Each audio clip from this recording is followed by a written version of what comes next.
Hello, everyone, and welcome to another episode of School to Startup, a space where we speak with professors, researchers, and educators who are shaping how the next generation engages with entrepreneurship. I am Tanushi, Senior Program Manager, University Programs at Tracxn, where we work closely with academic institutions to bring startup and innovation intelligence into the classrooms. Today, I'm thrilled to be joined by Professor Anna Jenkins, a professor of entrepreneurship at the University of Queensland Business School, Australia. Her work deep dives into entrepreneurial decision making and how founders navigate uncertainty with a special lens on how academic research can directly support those who are building real ventures. Welcome, Anna. It's truly wonderful to have you with us today. Sure. Thank you for having me. Absolutely. Now, we'll just directly dive in. And to begin with, could you help us walk through your own journey? What led you into the world of entrepreneurship, education, and research? And how has that evolved over the time for you? Sure. I guess I sort of started back in high school. I fell in love with economics and continued doing that as my undergraduate degree and then honours. And on completing sort of an economics degree, whilst I really loved economics, I guess I was missing kind of the human aspect in it.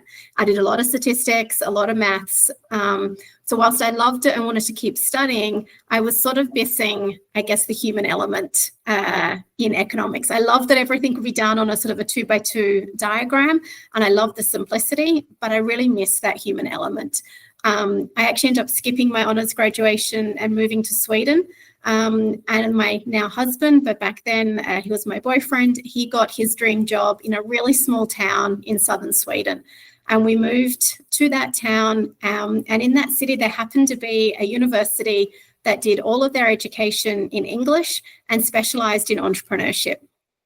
So I started as a research assistant there and then transitioned into the entrepreneurship program to do my PhD. So I was super lucky that just by chance I landed in a small sort of Swedish town that just by chance had a specialization in entrepreneurship where I could really build on what I loved about economics, but really bring in that sort of human element into what drives innovation, what drives productivity. So it was this fantastic opportunity that really came about more just by chance. That's amazing how you came from Sweden and then now you're here in this particular domain of entrepreneurship. And as you said, that economics has been your favorite area to drop into, right? Now, from that particular academic point, what do you think has been some of the exciting research themes for you or research projects that you have looked into or are currently working into? These parts? I guess my favorite two at the moment, one has been really studying startups right from initial idea through to fundraising and really trying to understand why is it some startups make it and why some don't. And so it's been really fun to do this deep dive and get much closer to sort of the decision making, the everyday activities of the entrepreneurs. So really sort of following them right from when they just had an idea on a piece of paper and looking at how did they actually build their team, how did they acquire resources, how did they deploy those resources, and why is it that some entrepreneurs are able to progress through that and why some chose to abandon their startup attempts. So that's one project I really love working on. And the other is sort of a newer project looking very much around efficiency in biotech, fast failure in biotech, and really looking at how innovations get translated through to market in this space. And so that's kind of more of a newer stream of research, but one that's really fun to be doing, especially at a university where there's so much sort of really fantastic scientific research being done, is then really looking at what does that translation pathway look like to market.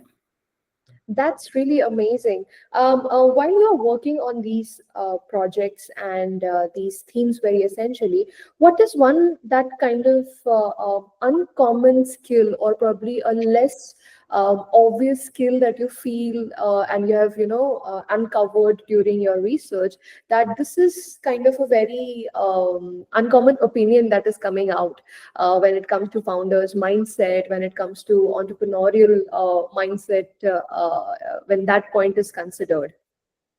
Do you mean something that unexpected or unusual that's come out from the research? I guess I don't know if I've got anything that sort of stands out as really sort of unusual. I think what is interesting is starting from a cohort where everyone is sort of having a similar kind of accelerator experience. So they're exposed to very similar sort of tools and techniques, and very much looking at then how are they interpreting those techniques and deploying them, and teasing out some of those differences, that it's not that an accelerator program can certainly help speed up the process, but it's not the answer to everything. It's so much around how do those entrepreneurs actually take those lessons and deploy them, has a really big impact around how they sort of progress through. That's nice. That's nice. Have you come across any kind of student-led ventures as of now that you would like to share, and they have been out there in the market and with their own, solutions, creativity, and they are also bringing up the real impact within the world? Any sort of student-led ventures? I guess lots of the ones I've been sort of following through, a lot make it, some don't. And so it's very much right now, I think we've got UQ has got one of the longest running accelerator programs in Australia. So there's so many ventures that have come through, and we've got some founders that have gone through Techstars, have gone through Y Combinator. So the founders of Go One, which is now I think is a $3 billion unicorn, with a different venture actually went through UQ Accelerator program we have here on campus. So I think it's more sort of the stretching across a whole campus wide. We get so many different really amazing ventures coming through. That's amazing to hear about it, Anna. There's one thing that you pointed out, that you are also engaged in building courses, and you're also working on some of the existing and new courses that are upcoming. What do you think is a new teaching method or certain initiatives that you are incorporating within the course so that it helps the next generation of founders? It helps with the inculcation of entrepreneurial mindset. What is that one thing that you would like to say, or like the teaching method that other professors can definitely take it up from you and inculcate in their courses as well? I guess I think for next semester, I'm nearly doing the reverse and going back to basics. And so going much more back down to sort of the micro foundations of strategy and looking at things around dynamic capabilities and transaction cost economics. So it's nearly going back to the foundations and thinking about what is it that we can learn from those really strong foundations that we can get from strategy and bring that in to entrepreneurial decision making. So I guess I'm not doing anything innovative or new. Instead, I actually am really excited to go back to some of the core principles, see what they are, how to apply them, and then what does that actually mean in sort of when AI is coming through. How can we use some of these frameworks to help actually understand make or buy decisions? Or when we're seeing AI come through so much, what kind of dynamic capabilities do we need to be building and thinking about to be able to harness AI? So I guess I'm more going back to basics and then rebuilding the course up from there. I think that really becomes very essential, because as and when we get ourselves into more complexity, we tend to go back to what was the basics around it. And that's one of the skills that I really feel that a lot of founders are, have to be reminded that no matter how far you go in within that particular mindset, it's always the basics that lays up the foundation very strongly, right? So I think that's one thing that, of course, the professors can definitely take it up from there and build the entire structure within the entrepreneurial mindset that we are talking about, right? Anna, I know that you have researched and written a lot about on entrepreneurial ecosystem. Now, I would want to know from you that what do you think is the role of universities at this point in time, not just talking on theoretical aspects of entrepreneurship, but what could be the practical nuances of it that you would want a university should deep dive into. And it should not just be producing startups or looking at the number of how many startups have been produced from a particular university, but there should be also quality or any other certain aspects that you understand that the universities should definitely focus on.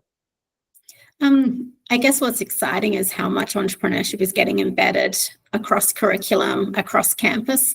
And I think there is, it's looking at the translation of research, students running startups. There's a lot of those kind of very more longer term outcome metrics, but I also think there's a lot of much more short-term behavioral change to really be thinking about the role of agency, thinking about sort of new ideas, how to harness those ideas. So I think entrepreneurship plays a really fantastic role, both in thinking about fostering students thinking about not just being employees, but do they want to be employers running their own businesses, but also very much thinking about using entrepreneurship as a lens to thinking about how I sort of value can be created and captured. So there's a really strong role, I think, not just from a startup perspective, but also really developing, I guess, that kind of entrepreneurial strategy and that thinking that can take them from what they sort of learn in their discipline-specific areas, how to sort of mesh that with thinking about the strategy behind how to harness innovation. And that can be done, obviously, within their own sort of startups, but also within other types of organizations. So I think universities are playing a really strong role in really developing this kind of way of thinking and skill set in students. That's fantastic. That's fantastic to know, Anna. Now, finally, this is what we have been waiting for, the question where all the aspiring founders, the student entrepreneurs, and people who are there within the university and building up their own venture, what one piece of advice you would want them to hear from you? I think it's probably the thing that I learned the most from when I was out in the field. It was actually one of the startup mentors always said the startups haven't done enough validation, and everyone is out there sort of validating and attempting to validate their ideas. And I think I've seen it, if something is not working and you have that sense, is to go back and sort of revalidate, retest before overcommitting to an idea. And it was something that I really got a strong sense of by observing startups and really listening to sort of also what their advisors were saying, is just how difficult it is doing customer discovery and really understanding the customer problem and the importance. And I think with AI coming through and the rapid rate in which products can potentially be built, that don't skip over the early steps, don't rush those initial founding steps around customer discovery, because you pay for it later down the track by either having to pivot multiple times and make changes. So I think that's probably the one thing that also I noticed as well, that how quickly people want to get started. And I understand that it's so much more fun to be building and creating than it is to be doing customer discovery, but don't overstep or rush that really critical step. Absolutely. Taking a breather and going back to basics is something that really somebody has to get them into, and be always reminded of that wherever you are, basics are the ones that can help you out in any kind of situation, right? This has been a truly insightful conversation with you, Anna. Thank you so much once again for being with us and sharing such clarity, warmth, and experience of yours. And to everyone listening, stay tuned for more such stories on School to Startup. Until next time, take care and keep building. Thank you, Professor Anna Jenkins. Thank you so much for being with us today. No worries.